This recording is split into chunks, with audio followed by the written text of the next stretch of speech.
చాలామందికి ఆర్థ్రోస్కోపీ అంటే ఏంటో తెలియదు. వాళ్ళకి సింపుల్ టర్మ్స్లో ఎక్స్ప్లెయిన్ చేయండి. ఒక చిన్న ఇన్సిషన్ అంటే చిన్న హోల్ ద్వారా ఒక టెలిస్కోప్ లాంటి పరికరాన్ని లోపలికి జాయింట్లోకి కానీ అదర్ స్ట్రక్చర్స్లో కానీ ఆర్థ్రోస్ అంటే జాయింట్, సో జాయింట్లోకి టెలిస్కోప్ ఇంట్రడ్యూస్ చేసి దాంట్లోంచి కెమెరా సహాయంతో మనం స్క్రీన్ మీద చూస్తూ చేసే ఆపరేషన్ని ఆర్థ్రోస్కోపిక్ సర్జరీ అంటారు. మీ దగ్గరికి వచ్చే కామన్ కండిషన్స్ ఎట్లాంటివి? నా దగ్గరికి వచ్చే వాళ్ళందరూ స్పోర్ట్స్ ఇంజరీస్, యూజువల్గా లెగ్మెంట్ ఇంజరీస్ అంటాం. క్రికెట్ ఎస్పెషల్లీ బౌలింగ్ చేసేవాళ్ళు, ఈ షోల్డర్ ఇంజరీస్ వాళ్ళకి కామన్గా అవుతాయి. కీళ్ళ నొప్పులు అంటే ఒక ఏజ్ ఓల్డ్ ఏజ్ పర్సన్స్కి మాత్రమే వస్తుండే అని అనుకున్నాం. బట్ ఇప్పుడు 20s 30sలో కూడా ఆర్థరైటిస్ చూస్తూ ఉంటాం. ఇంకా కొందరికి మీరు అన్నట్టు షోల్డర్ డిస్లొకేషన్ కానీ ఇవన్నీ ఇంత చిన్న ఏజ్లో జరగడానికి రీజన్ ఏంటిదంటారు? మా ప్రీవియస్ జనరేషన్కి, వాళ్ళ ముందు జనరేషన్కి ఉన్న వాళ్ళకి, వాళ్ళ లైఫ్ స్టైల్కి మనకి అసలు సంబంధమే లేదు. They use to work hard, వాళ్ళు చాలా వాకింగ్ చేసేవారు, ఫిజికల్ యాక్టివిటీ ఎక్కువ ఉండేది, ఫిట్నెస్ లెవెల్స్ కూడా ప్రాబబ్లీ ఎక్కువ ఉండేవి. Hi, this is Dr. Manisha Reddy. Today we have Dr. Uday Bhaskar, Senior Consultant Orthopedic and Arthroscopic Surgeon. Let's welcome him. Thank you for joining us, sir. How are you? I'm doing good. Thank you. Thank you for inviting me. Honored to have you here. So, just మీ గురించి introduce చేయండి అందరికి. Okay అండి, I'm doctor Jonnalagadda Uday Bhaskar. I'm a consultant orthopedics, arthroscopy and sports injury specialist at Renova NAGL Hospitals. Okay. You can say Renova Group of Hospitals, Hyderabad. Okay.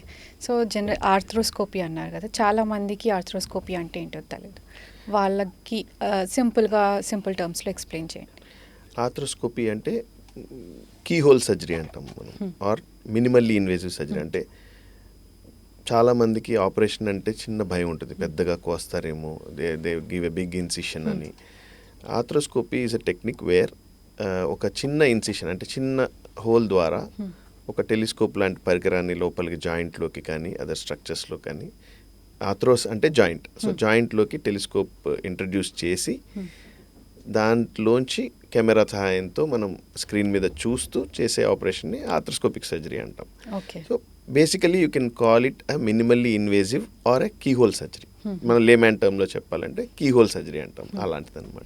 మీ పరంగా చెప్పండి, open సర్జరీకి ఇది minimally invasive are ఆర్థ్రోస్కోపీకి మీరు difference చెప్పారు, which is best అంటే certain types of surgeries previously, అంటే arthroscopy technique ముందు లేనప్పుడు ప్రీవియస్గా పెద్దగా ఇన్సిషన్ ఇచ్చి, ఇప్పుడు జాయింట్ సర్జరీ చేయాలంటే మొత్తం ఓపెన్ చేసి ఆ కండని సూచర్ చేయటం కానీ, లిగమెంట్ సర్జరీస్ కానీ మొత్తం జాయింట్ ఓపెన్ చేసి చేయవలసి వచ్చేది. బట్ ఆర్థ్రోస్కోపీ టెక్నిక్ డెవలప్ అయిన తర్వాత, దానిలో స్పెషలైజేషన్ వచ్చిన తర్వాత అంత ఎక్స్టెన్సివ్గా జాయింట్ ఓపెన్ చేయ అవసరం లేకుండానే చిన్న ఇన్సిషన్స్ ద్వారా ఈ సర్జరీస్ అన్ని చేయగలుగుతున్నాం. ద మెయిన్ అడ్వాంటేజ్ ఏంటంటే ఎర్లీ మొబిలైజేషన్. మనము ఇప్పుడు అంత పెద్ద ఇన్సిషన్ ఇచ్చి జాయింట్ అంతా ఓపెన్ చేసి చేసే సర్జరీస్లో ఏమవుతుందంటే రికవరీ టైం ప్రొలాంగ్ అవుతుంది. దానివల్ల ఏంటంటే పేషెంట్కి సైకలాజికల్గా కూడా, అమ్మో నేను ఇన్ని రోజులు నేను బెడ్ మీద ఉండాలి అనే ఒక ఫియర్ ఉంటుంది. అట్లాంటివి ఆర్థ్రోస్కోపీ సర్జరీ ద్వారా వీ కెన్ మినిమైజ్. అండ్ రెండవది ఏంటంటే మన కన్ను నేకెడ్ ఐతో మనం చూడలేని కూడా కెమెరా చూడగలుగుతుంది కొన్ని స్ట్రక్చర్స్. సో అది అడ్వాంటేజ్ ఉంటుంది. So that way arthroscopic surgery has definite advantages over open surgeries in certain conditions.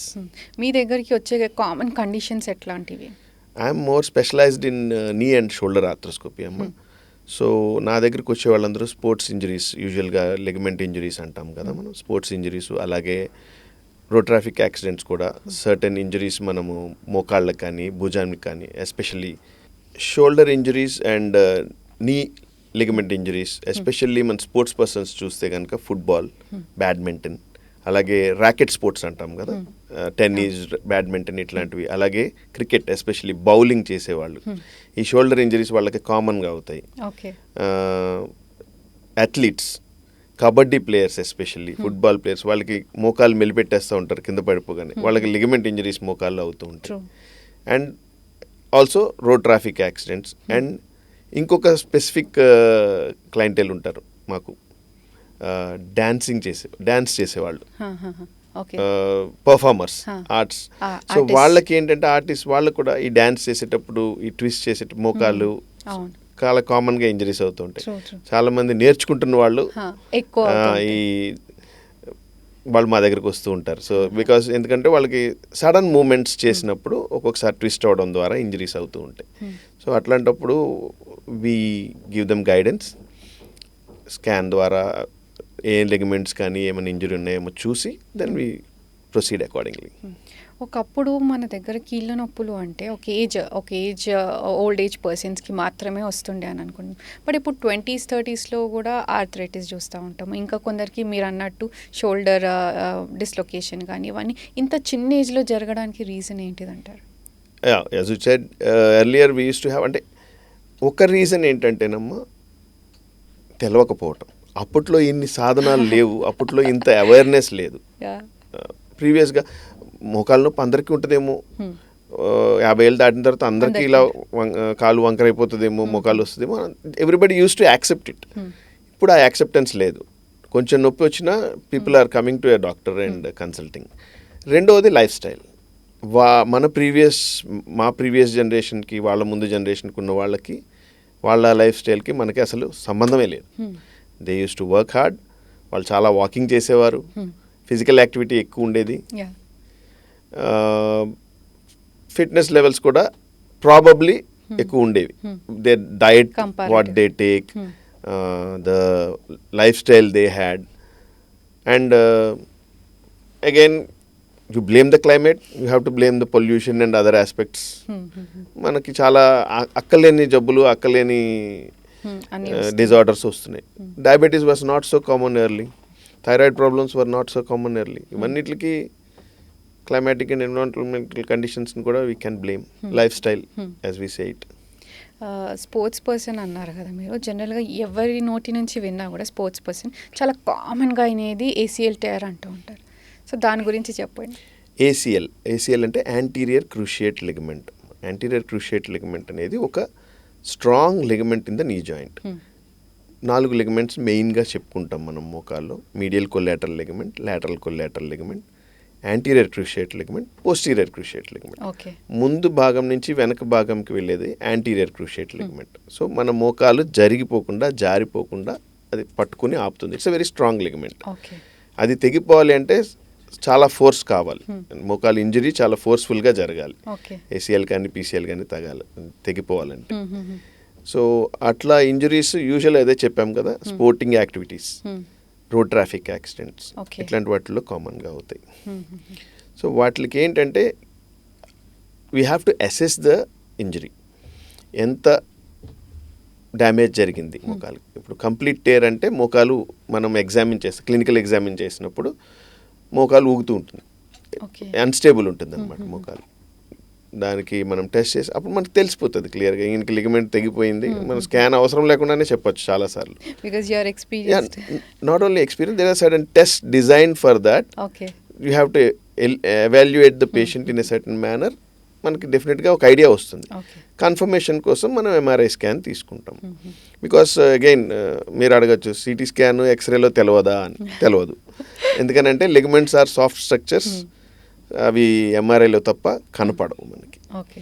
So MRI scan తీసుకుని అసెస్ ద ఇంజరీ. ఒక లిగమెంటే తెగిందా, లోపల ఇంకా ఏమన్నా కుషన్ కానీ మెనిస్కస్ టేర్ కానీ ఇలాంటివి కూడా ఉన్నాయా చూసుకుని accordingly we have to proceed. రిక్వైర్మెంట్ని బట్టి సర్జరీ అవసరమా లేదా అన్నది వీ హ్యావ్ టు డిసైడ్. ఇందాక మీరు ఒకటి అన్నారు, మెనిస్కస్ టేర్. మెనిస్కస్ అంటే again meniscus is a type of cartilage which is in the joint. It's a cushion అంట. మనం లేమ్యాన్ టర్మ్లో చెప్పాలంటే కుషన్ లాంటిది. C షేప్లో ఉంటాయి అవి. మీడియల్ మెనిస్కస్, లాటరల్ మెనిస్కస్ 2 ఉంటాయి. అవి కూడా ఏంటంటే ఈ ట్విస్టింగ్ ఇంజరీస్లో డ్యామేజ్ అవుతాయి అనమాట. మోకాలు మెలిపడుతుందంట. ఇట్లా ట్విస్ట్ అయినప్పుడు ఏమవుతుందంటే అది నలుగుతుంది, ఆ కుషన్ నలిగినప్పుడు అది చిరగడం జరుగుతుంది అనమాట. అగైన్ ఇట్లా మన ACL, PCL ఇట్లాంటి టేర్స్ ఉన్నప్పుడు డెఫినెట్గా మెనిస్కస్ కూడా ఇంజరీ అయ్యే అవకాశం ఉన్నది. అవన్నీ మనకి స్కాన్ ద్వారా తెలుస్తాయి. సో దానికి ఆ మెనిస్కస్ని రిపేర్ చేయటమా లేకపోతే ఆ చిరిగిపోయిన చిన్న పార్ట్ని మనం షేవ్ చేసి కానీ పంచ్ చేసి కానీ తీసేయడం అన్నది we have to decide during the surgery. Okay, అయితే సర్జరీ అన్నారు కదా, సర్జరీ ఒకటే లాస్ట్ ఆప్షన్ అంటారు? అదే I have to evaluate it. ఎందుకనంటేనేమో రిక్వైర్మెంట్ ఎవరికి అవసరం. సెడెంటరీ లైఫ్ స్టైల్ ఉండి కొంచెం ఎక్కువ ఫిజికల్ యాక్టివిటీ ఎక్కువ అవసరం లేని జాబ్స్ కానీ అవసరం లేని పర్సన్స్ కానీ ఉంటాయి. వాళ్ళకి పార్షియల్ ఏసీఎల్ టేర్ కానీ ఇన్స్టెబిలిటీ కానీ ఎక్కువ లేదు అనుకోండి, we can avoid surgery and we can ask them to do exercises. మీరు ఎక్సర్సైజ్ చేసుకుని కొంచెం ఆ మోకాలు చుట్టూతో ఉన్న కండరాలని బలపరుచుకొని you can manage. Again I won't say it is the permanent treatment, you can manage. ఎవరికి అవసరం, సపోజ్ మనం చూసుకున్నాం అథ్లెట్స్, మోకాలు పనిచేయకపోతే హిస్ కెరీర్ ఇస్ గాన్.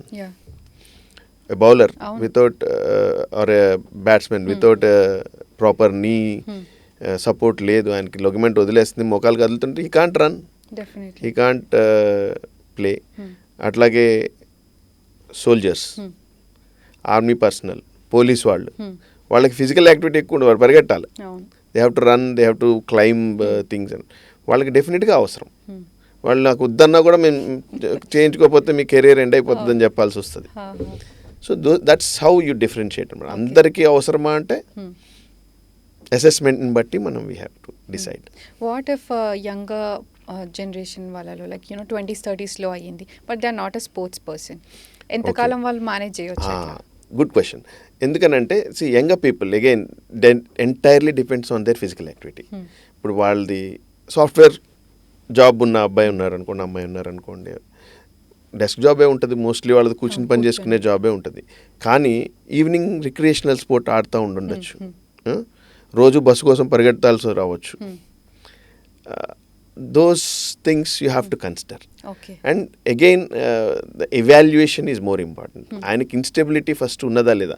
ఒక్కొక్కసారి కొంచెం లిగమెంట్ టేర్ ఉన్నా కూడా most people won't have that much laxity, అంటే మోకాలు అలా ఊగుతూ ఉండదు, స్ట్రాంగ్గా మెయింటైన్ అయిపోతుంది కొంతమందికి. అట్లాంటి వాళ్ళకి వీ గివ్ దెమ్ టైం. ఒక 6 months 1 year మీరు రొటీన్ యాక్టివిటీస్ చేసి చూడండి. If you're feeling that your knee is giving way or మీ మోకాలు జరుగుతుంది, మీకు ఫాస్ట్గా నడిచినప్పుడు కానీ పరిగెట్టినప్పుడు కానీ మెట్లు ఎక్కినప్పుడు దిగినప్పుడు కానీ మీ మోకాలు కదిలిపోతుంది అని అనిపించింది అనుకోండి, you come down, we have to do the surgery అని చెప్తాం. So that entirely depends again on the physical activity and instability of the నీ, క్లినికల్ ఇన్స్టెబిలిటీ. సర్జరీ ఎంత టైం పడుతుంది? Surgery again depends on the expertise of the surgeon and amount, I mean the recovery time కూడా తొందరగానే ఉంటుంది. అంటే ACL surgery అంటే దానికి ACL reconstruction అని చేస్తాం. అంటే హ్యామ్స్ట్రింగ్ టెండన్స్ కానీ క్వాడ్రిసెప్స్ టెండన్స్ కానీ తీసుకొని వాటిని ఏసీఎల్ తెగిపోయిన స్థానంలో మనం we have to place it, arthroscopy ద్వారా చేసే సర్జరీని. But rehab is very important. చాలామంది కామన్గా అడిగే క్వశ్చన్, ఎన్నాళ్ళు ఎక్సర్సైజులు చేయాలి? ఎక్సర్సైజ్ లైఫ్ లాంగ్ చేయండి, తప్పేంటి? But the first 6 months is the most important. The rigorous activities ఉంటాయి, స్టేజ్డ్ ఎక్సర్సైజ్ ప్రోటోకాల్ ఉంటుంది, అది డెఫినెట్గా మీరు డాక్టర్ని కన్సల్ట్ చేసేయాలి. మోస్ట్ ఆఫ్ దెమ్ చాలామంది 1 month తర్వాత ఫ్రీ అయిపోతుంది, మోకాలు మంచిగా నడుస్తారు కాబట్టి లాస్ట్ ఫాలో అప్ అంటాం, రావడం మానేస్తారు. సో అది తప్పు. ఎందుకంటే స్టేజ్ వైజ్గా ఎక్సర్సైజ్ ఇంక్రిమెంట్స్ ఉంటాయి. మనం బరువు పెట్టి చేసే ఎక్సర్సైజెస్, రన్నింగ్, జాగింగ్ ట్రైనింగ్ ఎలా ఉంటుంది, అవన్నీ సూపర్వైజ్డ్గానే చేయాలి. Better, it's always better. నేను సొంతంగా యూట్యూబ్లో చేసుకుంటాను అంటే ఐ డోంట్ యాక్సెప్ట్ ఇట్. మిగతా ఎవరైనా యాక్సెప్ట్ చేస్తారేమో నాకు తెలియదు. ఉంటారండి, ఉంటారు, అన్ని రకాల వాళ్ళు ఉంటారు. But again I insist they see me every month. Okay, అట్లా ఎన్ని రోజులు? 6 months. 6 months is compulsory. Because వాళ్ళ మోకాలు ఎలా ఉందో నాకు కూడా తెలియాలి. It's important for me also, because I will be the person to be blamed if something goes wrong, right? ఒకసారి మోకాలి ఆర్థ్రోస్కోపీ చేసుకున్నాక ఎన్ని రోజుల తర్వాత వాళ్ళు నార్మల్ లైక్ దర్ లైఫ్ స్టైల్కి రావచ్చు, వాళ్ళ సొంతంగా వాళ్ళు పనులు చేసుకోవచ్చు? స్టేజ్డ్ ప్రోటోకాల్ అని చెప్పుకున్నాం కదా, స్టేజ్డ్ వైజ్గా we have to start the exercises అనమాట. First 3 weeks will be little difficult. అంటే వాకర్ పట్టుకుని నడవడం కానీ లేదా బ్రేస్ పెట్టుకుని నడవడం కానీ ఉంటుంది. 3 వీక్స్ వరకు కొంచెం అవుట్ సైడ్ వెళ్ళి వర్క్ చేయడం, అంటే వర్క్ ప్లేస్కి వెళ్ళి వర్క్ చేయడం అది కొంచెం కష్టం అవ్వచ్చు. But after 3 weeks 3 to 4 weeks will make them walk weight bearing, కంప్లీట్గా బరువు పెట్టి నడవడం అది స్టార్ట్ అవుతుంది. They can start their routine work. Second month నుంచి they can do their normal activities. ఇక నార్మల్ యాక్టివిటీస్ అంటే బైక్ నడపచ్చా అని అడుగుతారు మమ్మల్ని వచ్చి. So what happens is there are certain things that you should not do till 6 months or till 3 to 6 months. Kick కొట్టాలా, లేదా ఇప్పుడు అన్ని సెల్ఫ్ స్టార్ట్ వచ్చినాయి, లేదా you have to balance your bike on one leg most of the times ట్రాఫిక్లో. That is not good. So I tell them to avoid bike driving for at least 4-5 months. చిన్న doubt, ఇవాళ surgery అయిందంటే జనరల్గా ఏం చేస్తున్నారు అంటే, ఇంతకుముందు అంటే కదిపేవాళ్ళు కాదు, సర్జరీ అయింది అయ్యో అని they use to be. But these days mobility is more important అనేసి సర్జరీ అయిన రోజే they are making patient walk. So దీంట్లో ఎట్లా ఉంటుంది because the surgery? Yes, absolutely.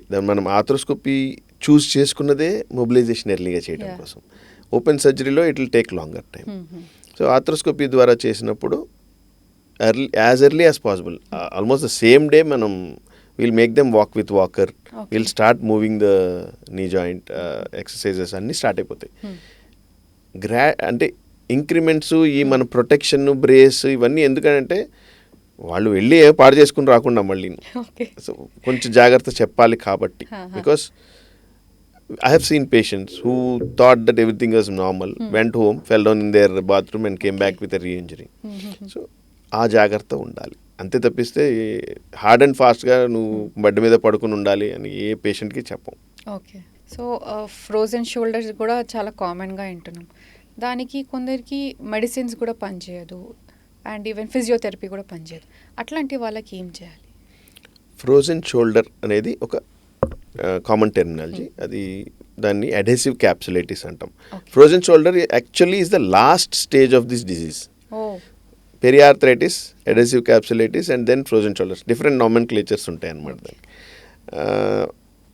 పెరియార్థరైటిస్ అనేది ఏంటంటే ఈ భుజం చుట్టూతో ఉన్న కండరాలు కొంచెం క్యాప్సూల్ కొంచెం బిగుసుకోవడం వల్ల, ఇన్ఫ్లమేషన్ రావటం వల్ల భుజం మన కంప్లీట్ మూమెంట్స్ రాకుండా కొంచెం రెస్ట్రిక్షన్ ఆఫ్ మూమెంట్స్ ఉంటుంది వాళ్ళకి. అంటే పూర్తిగా పైకి ఎత్తలేకపోవటము, వెనక్కి చెయ్యి తిప్పలేకపోవటము, భుజం నుంచి భుజంకి ఇలా ఆంచలేకపోవటము, ఇలాంటి ప్రాబ్లమ్స్ రావచ్చు.